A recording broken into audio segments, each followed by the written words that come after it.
vi presento il signor Rabarbaro. Anche questo è un ricordo d'infanzia, di quando eravamo in Germania. Il suo sapore è un po' acidulo, io amo questo tipo di sapore, quindi se vi piace allora continuate a guardare il video. Il colore è anche bellissimo, ma adesso lo sbucceremo e la parte rossa andrà via purtroppo, ma il sapore buono resta. Faremo una marmellata semplice dove aggiungeremo una spezia e questa è da gustare assolutamente a colazione, a merenda, quando volete. Andiamo!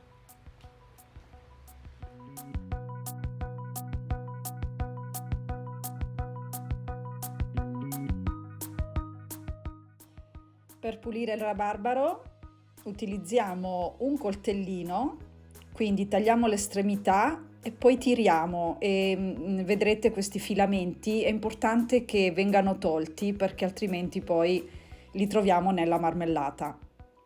Quindi tutto il colore rosso purtroppo va via.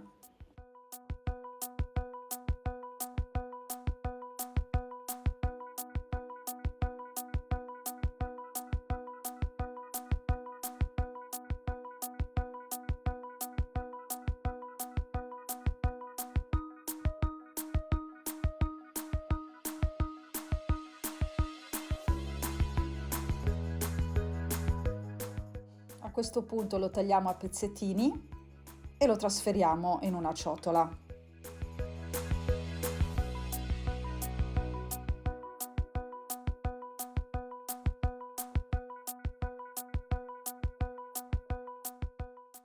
A questo punto aggiungiamo dello zucchero, io uso quello di canna, e un limone.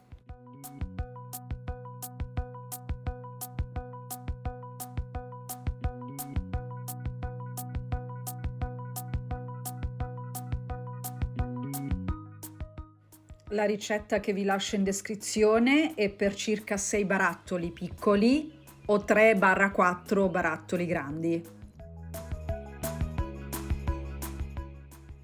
La spezia di cui vi parlavo prima è il cardamomo, che io utilizzerò in polvere. Il cardamomo darà una nota di freschezza a questa marmellata perché ha un po' un sentore di eucalipto che a me piace molto.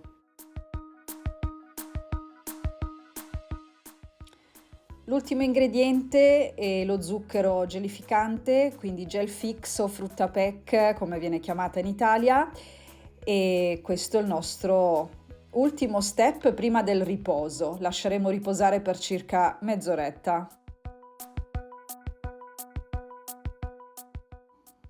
Ed ecco cosa succede dopo il riposo. Si è formato un bel sughetto e adesso trasferiamo tutto in una pentola e lasciamo cuocere fin quando inizia a bollire.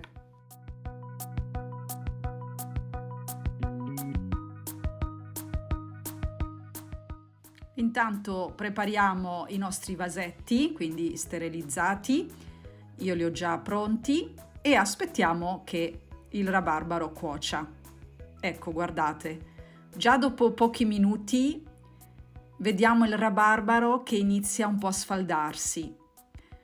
Crea questa schiumina, bisogna mescolare un po', ma non è una marmellata dove bisogna stare delle ore.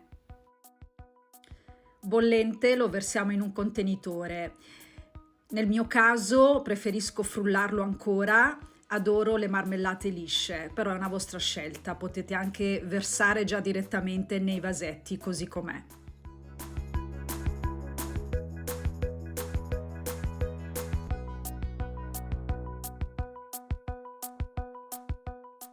Ed è arrivato il momento di versare il rabarbaro, la marmellata di rabarbaro nei vasetti. Io ne preparo sempre uno in più, ma ci sta proprio, visto che sto facendo la ricetta dimezzata, 3 barattoli esatti.